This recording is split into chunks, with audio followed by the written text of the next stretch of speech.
GALP.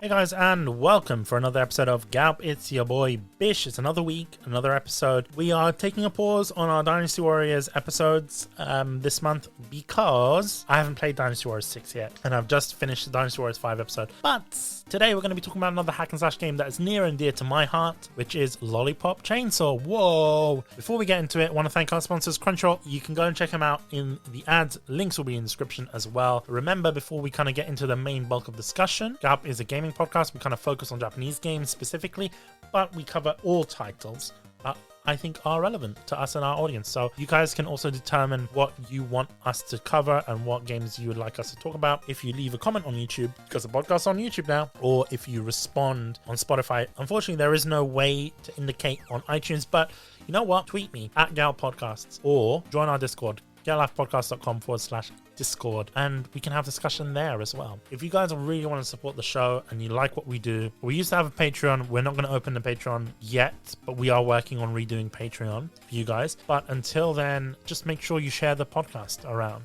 It does help us out a lot in terms of getting you ads and, you know, in terms of revenue. So please help us out. Share the podcast with your mates, with your grandma. Maybe your grandma might like games. I don't know. Maybe your grandma's a big fan of hack and slash games. But anyway, Lollipop Chainsaw came out 2010. Fucking hell. I remember when this game came out, there was so much hype because they were doing like Jessica Nigri was still quite big. I mean, she still is, but like back then she was doing a lot more like cosplay tours and stuff, and she was doing stuff for like even Ninja Gaiden Yaiba. Remember that game? Ugh, let's not talk about Yaiba. Actually, no, we might need to talk about Yaiba in this game because it's very similar games in essence, but Lollipop Chainsaw is a better zombie hack and slash, to be real with you. Lollipop Chainsaw got a lot of hype around it, and I think this was around the time where the internet has sort of come out of its early internet stages. It was kind of in its teen stages, right? It was maturing a bit more. YouTube was a bit more of a thing.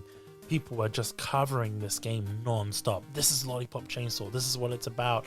It's a sort of ecchi style hack and slash game by Suda51 and Karakawa Games, and you're playing as a cheerleader that's fighting zombies. That was the gist of it. And I don't know if you guys know this, James Gunn, the director of like Guardians of the Galaxy and like Suicide Squad, was involved in this game. I believe he was like one of the writers for the game, which is insane. And I'm thinking, how the hell did James Gunn get involved? And even then, like, he was talking about the game so much, which is very interesting. I mean, the fact that he kind of linked himself to this game, and considering who he is now, he's not involved in RePOP, but we will kind of talk about that a little bit. Your main character is Juliet Starling. It's actually the character that you play as, voiced by Tara Strong. I don't know if you guys know who Tara Strong is, but she's an excellent voice actress in the industry. She's done a lot of amazing roles. If you watch a lot of cartoons, you know who she is. She's the voice of like Harley Quinn back in the day, not so much now. I think Harley Quinn is voiced by Penny from Big Bang Theory. I'm sorry, I can't remember your name, my apologies. But yeah, Tara Strong, literally legendary voice actor, also Canadian. I'm sorry, I didn't know you're Canadian, my apologies. Why am I apologizing for that? She's Canadian. I didn't mean like that, but like, she's in a lot of different things. She was in Arkham City, like I said, voice of Harley Quinn. She was in a lot of stuff. She was in Bravest Warriors. I don't know if you guys remember that. Bravest Warriors. She was in some guest appearances in actual television. I can't find like the stuff that she's in. Wikipedia's not helping me out here. She was in Spirited Away, Princess Mononoke. She was in Metal Gear Solid, Portable Ops, and never heard of that game. She was also in a bunch of other Metal Gear Solid games. Just a lot of games. She's in a lot of anime as well, I will say that. Maybe not so much anime. She's in a lot of games. But yeah, she's in Teen Titans, in Rugrats. She's Bubbles from Powerpuff Girls. I believe she's also in like a bunch of other games. She's in a lot of games, guys. She's in a lot of games. She's Unikitty as well, I think. She's in Shaolin Showdown. Guys, I'm sorry. Remember Shaolin Showdown? Oh yeah. She was in Fairy Odd Parents as well. I think she's Timmy Turner. I'm sorry, I had to do the Arnold voice. I think she's the voice of Timmy Turner, if I'm not mistaken. Anyway, legendary voice actor, Tara Strong, the voice of Juliet in this game. And I imagine she must have had an amazing time voicing Juliet. I would love to have Tara on and to sort of talk about that role specifically. We don't know if she's going to be in the new Lollipop Chainsaw, if they're going to keep the same voice cast or not. We don't have any information on that. But I'm doing this episode in sort of anticipation for RePOP, which apparently is coming out in 2024. It's coming out this year. That's really amazing. It's going to be done by the studio that originally worked on this game. So not Grasshopper, but people that originally worked in Grasshopper. Dragimi. How do you pronounce it? Is it Dragimi Games or I don't know? It doesn't say. It doesn't say on Wikipedia. Someone, can you update the Wikipedia article? And you're like, whoa, Bish, you're no, sorry, it's Dragami. Dragami Games? Yeah, sorry, my apologies. I looked on Google. It's very interesting as well because I didn't know this, but apparently James Gunn, once again, I'm looking at Google and the wiki. Apparently James Gunn was inspired by Juliet when he was thinking about Suicide Squad, which I thought was quite interesting, the fact that he still cares about Juliet as a character. And I would like to think what he might think about the more modern remake of Lollipop Chainsaw, which we're going to talk about in a bit. But yeah, it's very interesting. It's a arcade style hack and slash. And what do I mean by that? An arcade style hack and slash is not a Musou game, and some people would say it's an action RPG. I don't really like using that term. I hate using the term action RPG because it's not really an action RPG, is it? Some people will kind of say it is. I'd say it's a hack and slash. It's like Bayonetta gets that action RPG title a lot, when in reality Bayonetta is closer to an arcade hack and slash than it is to something like Final Fantasy VII, which I would say, and this might be a hot take, I would say Final Fantasy VII is an action RPG just because based on its combat mechanics and the other RPG mechanics in there. Anyway, Lollipop Chainsaw. What do I mean by arcade hack and slash? It's basically a hack and slash that is more quirky in nature. It's more cartoony. It doesn't take itself seriously, but it has very core and solid gameplay mechanics that can vary from stage to stage, as well as a ranking at the end. And for me, if a game gives you a ranking or an award at the end, then I consider that as an arcade hack and slash. Because other games have the similar features, right? Dynasty Warriors 2 gave you a ranking at the end. In fact, all the Dynasty Warriors games do that. I think not so much nowadays, but like back then they would. One Chambara gives you a ranking. Bayonetta gives you a ranking, hence why I consider Bayonetta an arcade hack and slash game. And I'd say this is more so arcade-ish because it is goofy.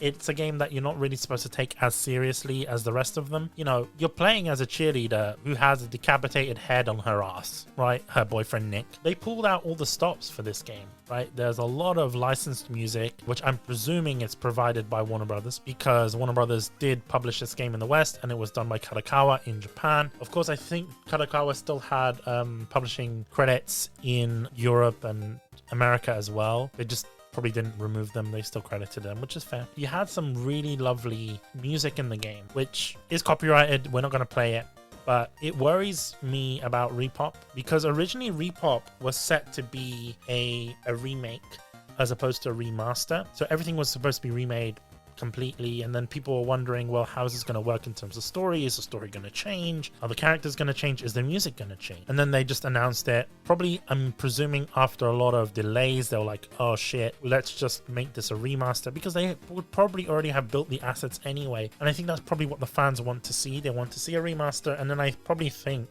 they could continue the series if the remaster sells well. And I think as well, the fact that we even got some sort of Lollipop Chainsaw thing came out of nowhere. Of course, it was done on the 10th anniversary of Lollipop Chainsaw, nearer that time. It was nice to see that another studio is taking it on, a brand new studio who worked on the original. Obviously, they're not Grasshopper. Dragami were composed of people that worked for Grasshopper games at the time. So they built this game originally once, they can do it again. I do think that we are probably going to see a future Lollipop Chainsaw game, an extension of that story in a future title, assuming this one does really well. I don't know. It is an interesting game. I'm just very worried about how this game is going to work out, because the reason why this game is it didn't get good review scores. It got like a 68 on Metacritic, which I'm presuming people maybe back then were not so interested in hack and slash anymore. You know, hack and slash as a genre was dying out, and it was pretty much Koei games that were still making hack and slash games at the time. So that genre was sort of dying. It had some issues with like release in Japan because it got like a Zero. It didn't get its Zero Z initially. it had to be re-released to include the blood, because in Japan, things a lot, especially zombie games and games in general, if they get a 0 said rating, then it's just very difficult to sell in shops and you have to censor it and all that kind of stuff. So that's why some games like Onechambara, you could turn off blood. Like Warriors Legends of Troy had to include a bit where you could turn off blood and gore. It's just mainly for that 0Z rating, just to make sure they don't get that ring.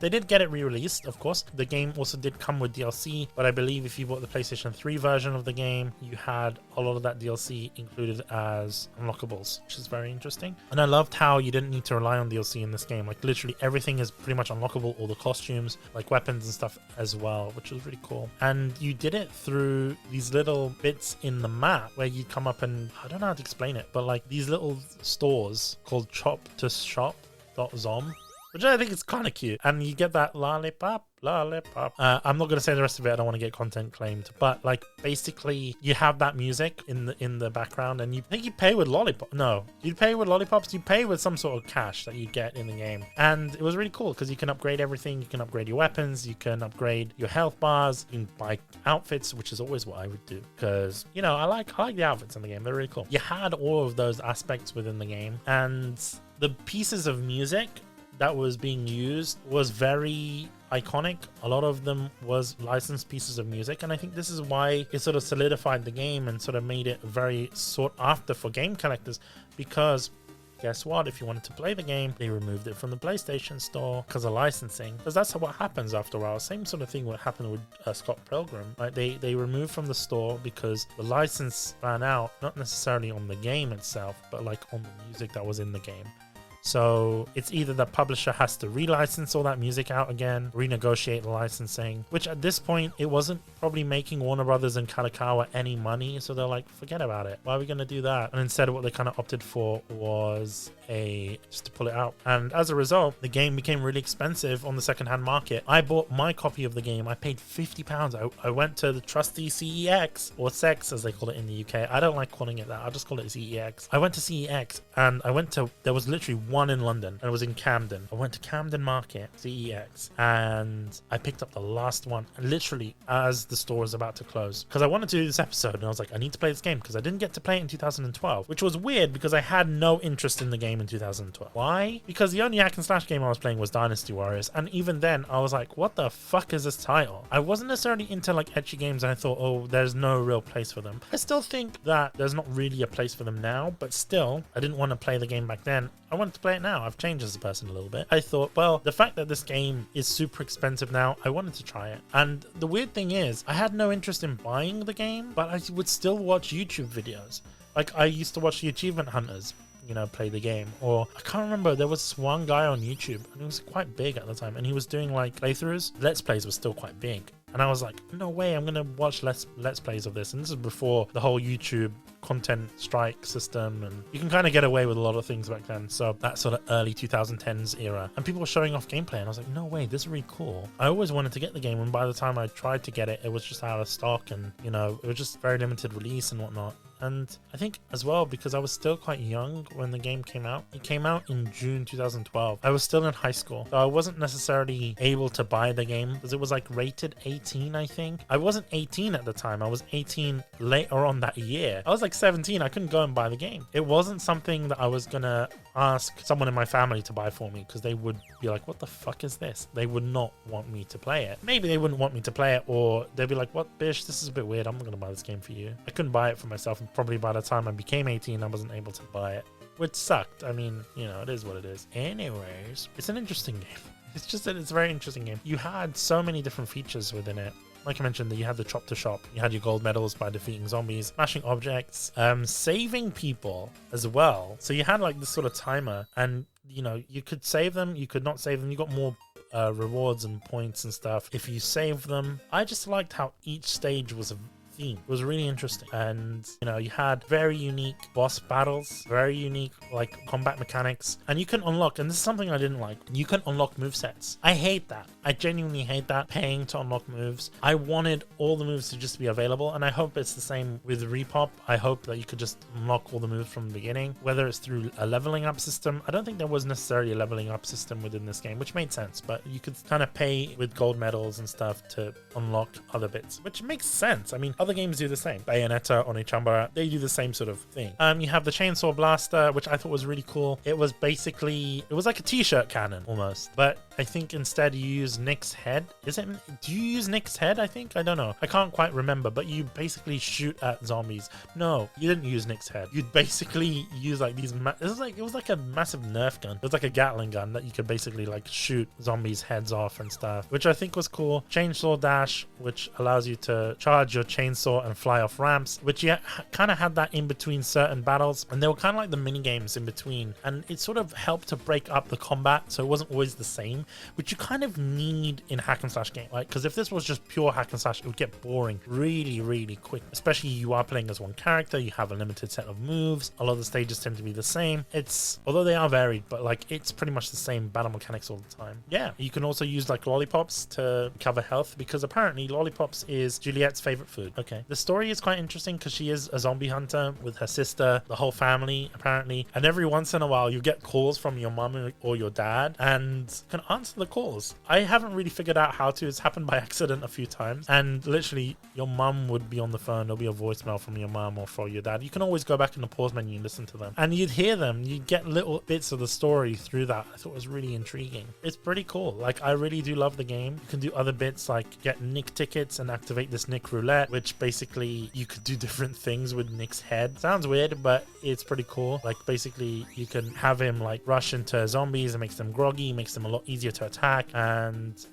get her sort of powers. She has like the special state which powers up her chainsaw, and you can do like better combos, and it's like this rainbow state. And then the Hey Mickey song plays, and there's a lot of charm to this game, especially in terms of its music. Like, there was this one battle where you're fighting this sort of hippie, and it's like it changes the course of the battle because apparently everyone is high, and I've never seen this in any sort of game before. You can clearly tell it's done by Suda51. It's that weird, but like everyone's high, and then like the whole stage changes. Like, you're in a desert, and the next thing you know, it's like it's very psychedelic. It's insane. Like, I've never seen a game that has such varied like stage design, which is very interesting because, like I said, you can only do this because it's not an existing IP. It was a brand new IP at the time, and it didn't take itself serious. So you could have done whatever you wanted to do. And I think Suda51, James Gunn, the Grasshopper team did a great job of like making this game amazing. It's one of my favorite hack and slash games in terms of arcade style hack and slash. Obviously Bayonetta is very high up there for me, and I don't want to compare Bayonetta to this game because they are two very different games, but it is very interesting. It is just a lovely game. It does kind of follow the same sort of thing in terms of there is that set goal to, you know, defeat all of the different bosses. And it's also weird because it's set on during the course of one day, Juliet's 18th birthday, which is quite interesting. So we're going to go on a break, and when we return, we're going to talk about a little bit about development of the game, as well as RePOP and what I think might happen for RePOP. Anyway, back in a moment. Patreon. Patreon.com/GALP podcasts. Be sure to join our Patreon for access to episodes early. You will get verbal shout outs during podcast mid-rolls like this one, access to our GAL only Discord, as well as podcast pilot previews. There are 3 tiers. There's a £3 a month tier, there's a £5 a month, and you get everything if you get that £10 a month tier. We really would love for you guys to join. It's all right if you don't. It does help out the show. It does help us run the lights on the podcast as well. So we really do appreciate it, even if you can. And even if you can't join our Patreon, make sure that you guys give the show a 5-star rating, as well as sharing it on all your social platforms, sharing it with your friends, sharing it with your aunties, sharing it with your grandma. Why not? Enjoy the podcast, share it around. It helps us sort of get further up in the algorithm and actually be able to run more ads, because we get more opportunities that way. So thank you for supporting the show, guys. Whether or not you want to subscribe on Patreon, we love you all the same. Anyway, back onto the ads. Crunchyroll. This episode of the podcast is brought to you by Crunchyroll, longtime sponsor. You can go to getlifepodcast.com/Crunchyroll. Once again, that's getlifepodcast.com/Crunchyroll for a 14-day free trial of Crunchyroll Premium. What does that mean? It means you get ad-free anime with the largest anime selection across any platform. You can watch it on your PlayStation 5, Xbox, Amazon Fire Stick, you name it. That is the entire Crunchyroll library, ad-free. Watch new episodes shortly after they come out in Japan. Stream on 4 devices at a time. Offline viewing for only £60 a year. Amazing. Go to getlifepodcast.com/Crunchyroll. That's getlifepodcast.com/Crunchyroll. Thank you, Crunchyroll, for sponsoring this episode of the podcast. J-List. getlifepodcast.com/J-List. That's getlifepodcast.com/J-List. Use the code GAL for 5% off anything at J-List, and that includes everything that J-List and J-Box has to offer. So that's gifts, calendars, books and magazines, manga and doujins, anime figures, apparel and cosplay, games and anime, otaku and ecchi goods as well, guys. So go to J-List, that's jlist.com, check what they have to offer and buy it there. They really have a good selection of everything. Currently at the moment, J-List is offering special orders and price matching, which means you can actually request from J-List any specific items that you want, and they can actually go and get it for you from Japan. That's actually how J-List originally started, if I'm not mistaken. We did an episode with Peter Payne, the founder of J-List, so we're actually really happy to have the sponsorship going on like we did before. They also do price matches. There is information on their website. Go to jlist.com and you can find it on their blog. Remember, once again, that's getlifepodcast.com/J-List and use the code GAL for 5% off on everything on the website. Thank you, J-List, for sponsoring this episode of the podcast. Friendly reminder, guys, to join us on our Discord, getlifepodcast.com/Discord. We have all this amazing stuff that's going on at the moment. Dedicated anime channels, dedicated gaming channels, as well as places for you guys to share your content as well. We love to spread that around, so make sure that you join our Discord. That's getlifepodcast.com/Discord, as well as sharing the podcast on whatever platform you're using. If you're using Spotify, make sure that you guys are engaging with our Q&As and our polls and just giving us a 5-star review on any podcast platform that you guys are listening to. There should also be a new feature if you are using Anchor and Spotify in general. You can send us an audio note and we'll listen to it on the podcast, and it's a great way for you guys to get directly engaged with us, which is always awesome, as well as checking us out on X at Gal Podcast, as well as on Instagram, once again at Gal Podcast, and on TikTok at Gal Podcasts. Okay, and we are back for the second part of this episode, where we're talking about Lollipop Chainsaw. Hope you guys enjoyed the episode. This game, I didn't mention this from the beginning, for some reason, PlayStation 3 version and the Xbox 360 version in Japan had different voice acting. Did not know that. Had different voice actors. I just thought I need to mention that. In speaking of voice actors, we don't know what's going to happen with Drogami's remake of Lollipop Chainsaw. Are they going to use the same voices, as in like straight up rips from the original game and then sort of pay them royalties, or are they going to recast the game, or are they going to use the original voice actors and just re-record everything? I think that might be very difficult to do because it's a star-studded cast at this point. They might get like someone like Kara Strong on again, but I think some people might not be there because obviously there are some celebrities, minor celebrities in there as well. Possibly the original Japanese cast. They might bring them back. I think what's very interesting is that the game was going to be a remake, so they redesigned a lot of assets. I don't know if it's the case that because of constraints that they decided to make it a remaster, or if it's because of the audience, but I think a lot of fans are happy with it being a remaster. I think the issue is that the game isn't going to be exactly the same. You can keep the same UI, you can keep the same sort of game mechanics, but there will be certain things that will need to be changed. Camera angles would need to change. Certain achievements won't be the same. I don't know if they're going to have to censor certain things or tone down certain things of the game. For example, there was a achievement for looking up Juliet's skirt. Now, I don't think a lot of people would be okay with that nowadays, and I think that is quite disrespectful. So that might not be something that returns, right? And I think a lot of fans might be upset by that, but I think it might be something that we need to prepare as a audience, because there's a lot of other games that have had similar backlash. Senran Kagura, for example, because of its etchiness and stuff, it doesn't exist today because of censorship rules. Now, we might get that here. We might get more creative a form of censorship, because obviously this game did have censorship. Even the Japanese version did, and then obviously got re-released. But like, are we going to see stuff like that?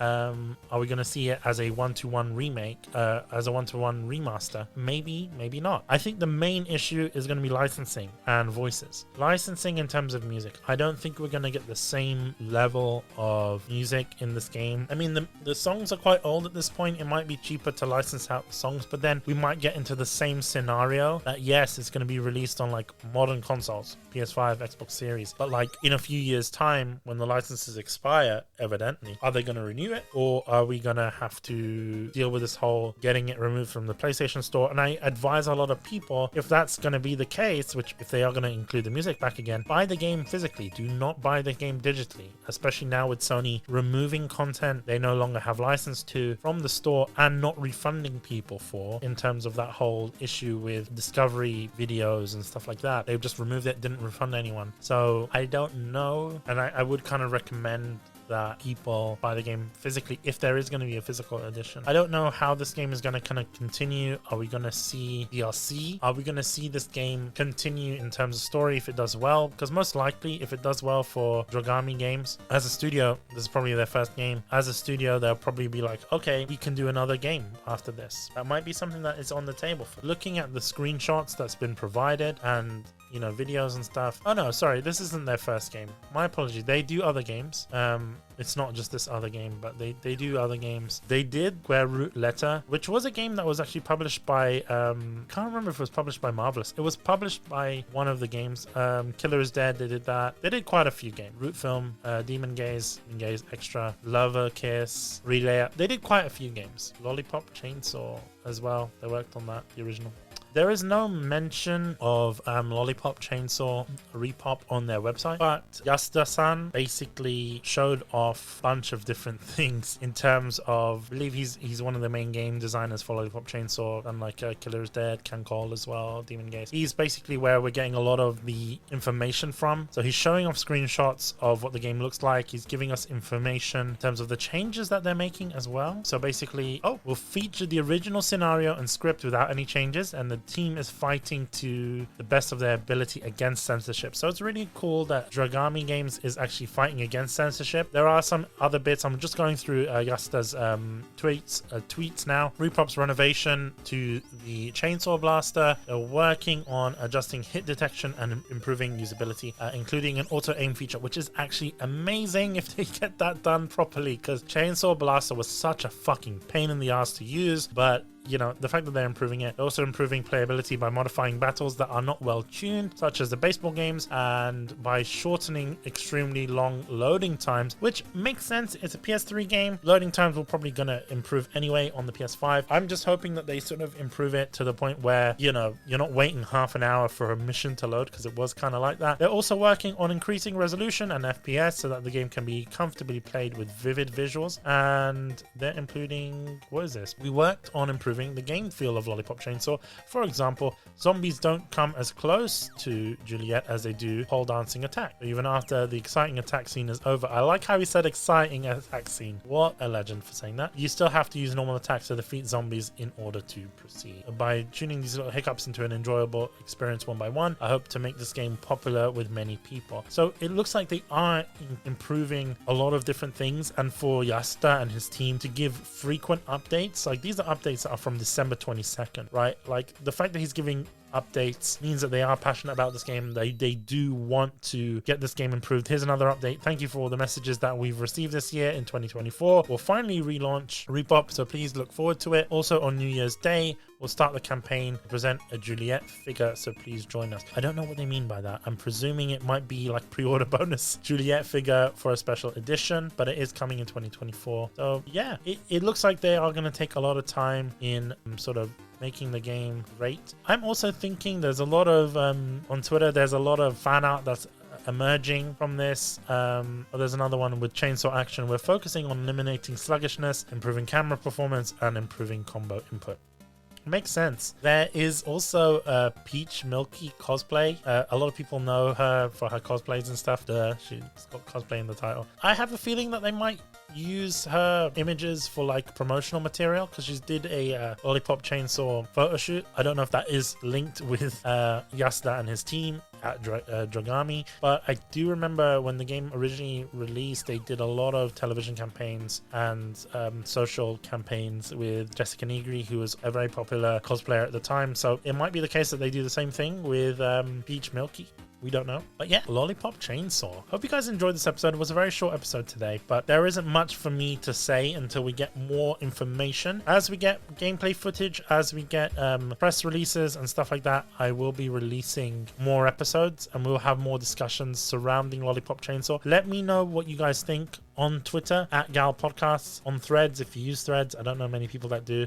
On Discord, if you go to getlifepodcast.com/Discord, join on the discussion. Tell us what you guys want for the Lollipop Chainsaw. If you want to see a future title, depending on how the ending is, I'm presuming the ending is going to be the same, but I don't want to give spoilers because this is going to be a remaster and a lot of people haven't played it, but there is multiple endings to the game. One of those endings, although is possibly not a canon ending, could lead onto a sequel for Lollipop Chainsaw. He is hoping that there is a second Lollipop Chainsaw because I am very intrigued by the series as a whole. Yeah, and I am just really excited for Lollipop Chainsaw. So let me know what you guys think. Are you going to pick this game up? Are you going to pre-order it? If there's going to be the Juliet statue special edition, are you going to get that? What kind of DLC do you want to see? That's another thing. I would like to see like crossover DLCs with other games, like kind of like what Senran Kagura did with Dead or Alive. Are we going to see like a Juliet DOA costume collab? Because, you know, DOA is kind of known as an ecchi game nowadays, so they might do something like that with Koei Tecmo. That would be hilarious. Or would we see like a Senran Kagura collab as well? All of these things are up for grabs, I guess, at this point. So I also think Yasuda-san, thank you very much for actually working really hard, you and your team at Dragami. So thank you. I'd love to have you on. I'm saying that as like a pipe dream because that's not going to happen, but I would love to have him on the show to kind of talk about the game in more detail. And, you know, because there's not many people that are focusing on the game, especially in the hack and slash community. So I would like to see that game turn in its full glory. So yeah, see you guys later. And I think probably before I even say bye, our next episode will be Dynasty Warriors, or later it will be Dynasty Warriors 6 and 7. Either that, or we're gonna start depends if I have the time on playing Dynasty Warriors 6, but we'll do Dynasty Warriors 6 and 7, and then if not, we'll probably do an episode on I'm trying to think, probably on like Onichambara, something like that. I think no, we've done too many on we've done too many Onichambara episodes. We'll do a Senran episode. How about that? We'll do an actual Senran episode, because in the past, the only other Senran episodes that we did on GALP were actually affiliated with Marvelous. So they were episodes that we did with Marvelous to kind of let you guys know more about the game. But I want to do like a mini series on Senran and to urge Marvelous to reconsider to kind of bring back Senran, either that or just give up Senran entirely to a different developer, which I think D3 Publisher could do a great job at if they had the rights to Senran, because D3 Publisher uses the same team as Marvelous used for Senran initially. Obviously now there's Honey Parade Games, but if D3 could just own Honey Parade Games, if Bandai could be like, hey, let's just take Honey Parade and actually bring back Senran 7, all right? We need it. Anyway, so hope you guys enjoyed this episode, and we'll see you next week. Yeah.